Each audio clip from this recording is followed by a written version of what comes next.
সাম্প্রতিক সময় বল হাতে নিজের দক্ষতার প্রমাণ দিয়ে যাচ্ছেন টাইগারের spirit star Nahid Rana. BPL থেকে জাতীয় দল সবখানে দেখাচ্ছেন নিজের বোলিং জাদু, ফলটাও পেয়েছেন হাতে নাতেই। প্রথমবারের মতো ডাক পেয়েছেন পাকিস্তান সুপার লিগে।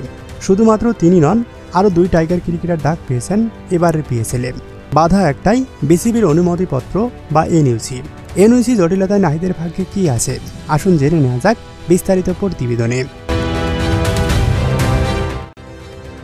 পিএসএলের প্লেয়ার ড্রাফট থেকে নাহিদ রানাকে দলে ভিড়িয়েছে পেশোয়ার জালমি। বর্তমানে তিনি বাংলাদেশ দলের অন্যতম ভরসায় পরিণত হয়েছেন। সামনে Zimbabwe series. Pakistan super league PSL চলাকালীন সময়ে সেকেন্দার রাজারা আসবেন বাংলাদেশের বিপক্ষে সিরিজ খেলতে। সেই সিরিজের কথা মাথায় রেখে কিছুটা সন্ধানী বাংলাদেশ ক্রিকেট বোর্ড। ইতিমধ্যেই পাকিস্তান সুপার লিগ পিএসএল খেলতে বিসিবির কাছে অনুমতি চেয়ে আবেদন করেছেন টাইগার পেসার। এদিকে পেশোয়ার জালমির একটি সূত্র থেকে জানা গিয়েছে নাহিদ রানাকে শুরু থেকেই পেতে চায় ফ্র্যাঞ্চাইজিটি।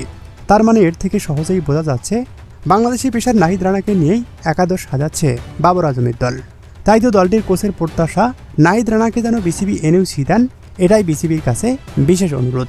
এখন দেখার বিষয় বিসিবি জিম্বাবুয়ে সিরিজকে প্রাধান্য দিয়ে নাহিদকে যেতে দেন কিনা, অথবা নাহিদকে আরও ভালোভাবে ধারালো করার জন্য পিএসএলে পাঠান কিনা।